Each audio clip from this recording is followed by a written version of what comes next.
शिल्प बचाओ नौकरी बचाओ के नारे से गूंजी जामुड़िया सीटू के 3 दिवसीय पदयात्रा शुरू। शिल्प रोजगार जिला और बंगाल को बचाने के संकल्प के साथ सीटू द्वारा आयोजित 3 दिवसीय विशाल पदयात्रा का शुभारंभ रविवार को जामुड़िया से हुआ। शिल्प बचाओ नौकरी बचाओ जिला बचाओ एवं बंगाल बचाओ अभियान के तहत शुरू इस पद यात्रा में सैकड़ों की संख्या में कार्यकर्ताओं और आम नागरिकों ने जोश और खरोश से भाग लिया।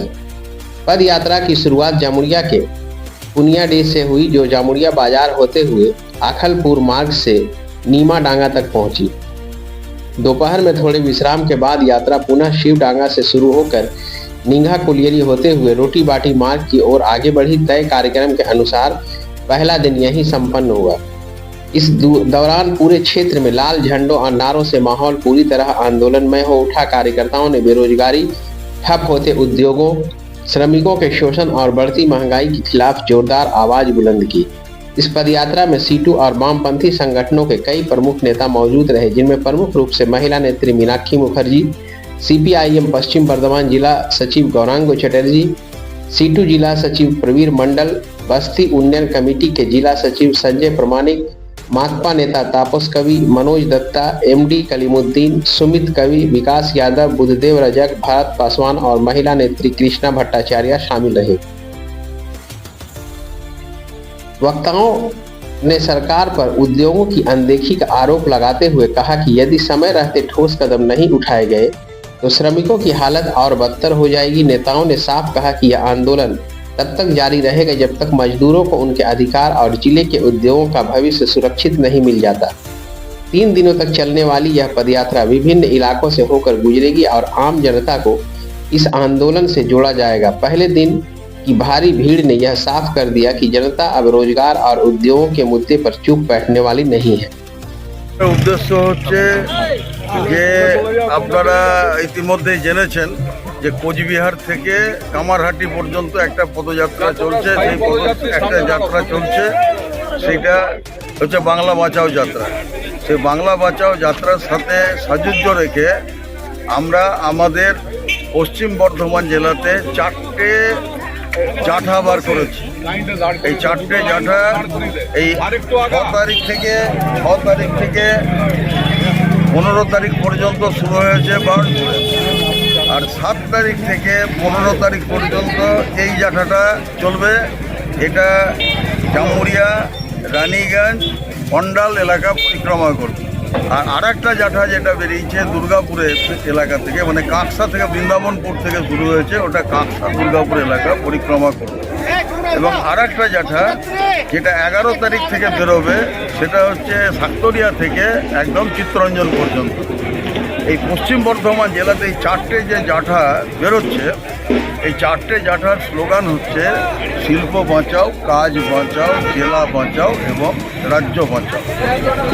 আমাদের পশ্চিম বর্ধমান জেলাতে যে সমস্ত শিল্পগুলো একদম পশ্চিম থেকে যদি ধরেন, পশ্চিম বর্ধমানে CLWর অবস্থা খারাপ করে দিয়েছে, CLWতে উৎপাদন কমিয়ে দিয়েছে।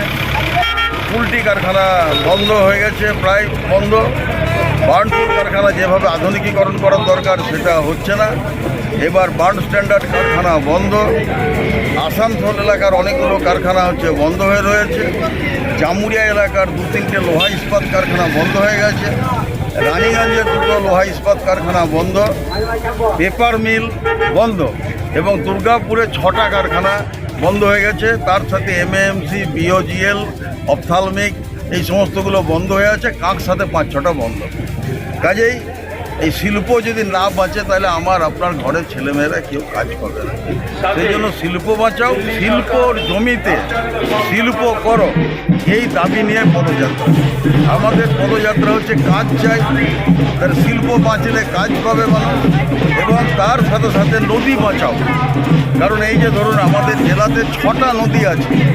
আপনারা জানেন যে 6টা নদীর মধ্যে মূল যে প্রধান 2টো নদী, একটা হচ্ছে দামোদর নদী আর একটা হচ্ছে বাগদাই নদী, কিন্তু গারুই নদী, নুনিয়া নদী, কুনুর নদী এবং সিঙ্গারন নদী, এর মধ্যে সিঙ্গারন, কুনুর, গারুই, নুনিয়াকে যেভাবে নষ্ট করে দেওয়া হচ্ছে, তার ফলে আপনার দুটো নদী অজয় এবং দামোদরের জলকে পলিউটেড করে দেওয়া হয়েছে।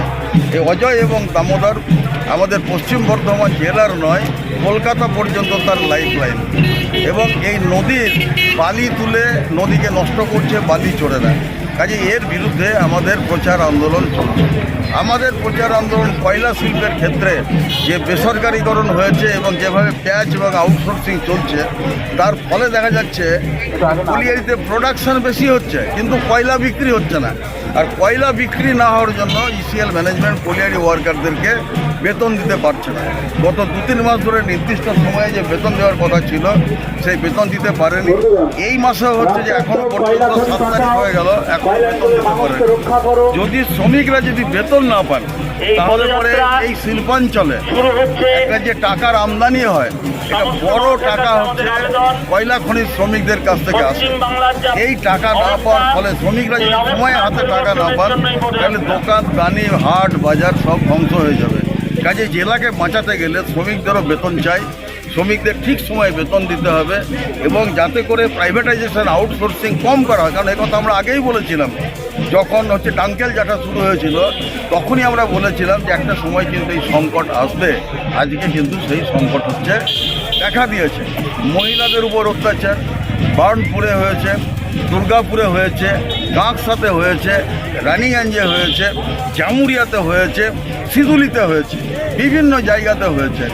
কাজে এই মহিলাদের উপর হচ্ছে অত্যাচার বন্ধ করতে হবে, ছেলে মেয়েদের কাজ দিতে হবে।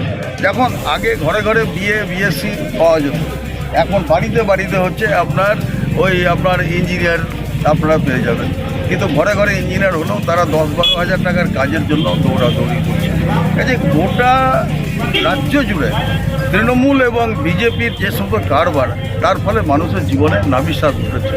আমাদের রাজ্যের মাননীয় মুখ্যমন্ত্রী, তার মুখটাতে ঘাস ফুল কিন্তু গলা থেকে হচ্ছে পা পর্যন্ত হচ্ছে গেরুয়া এবং সেখানে পদ্মফুল আঁকা রয়েছে আর কি। এবং এই যে হাফ বিজেপি হাফ তৃণমূলী মুখ্যমন্ত্রী যিনি রয়েছেন আর কি, এবং তার ফলে মানুষের হচ্ছে যে আরও অবস্থা খারাপ হয়েছে। অর্থাৎ তৃণমূল এবং বিজেপির এই যৌথ যে গঠবন্ধন, এইটাকে না ভাঙতে পারলে আপনার আমার কারো নিস্তার নেই। এই জন্য জেলা রাজ্যকে বাঁচানোর জন্য আমাদের এই পদযাত্রা। এবার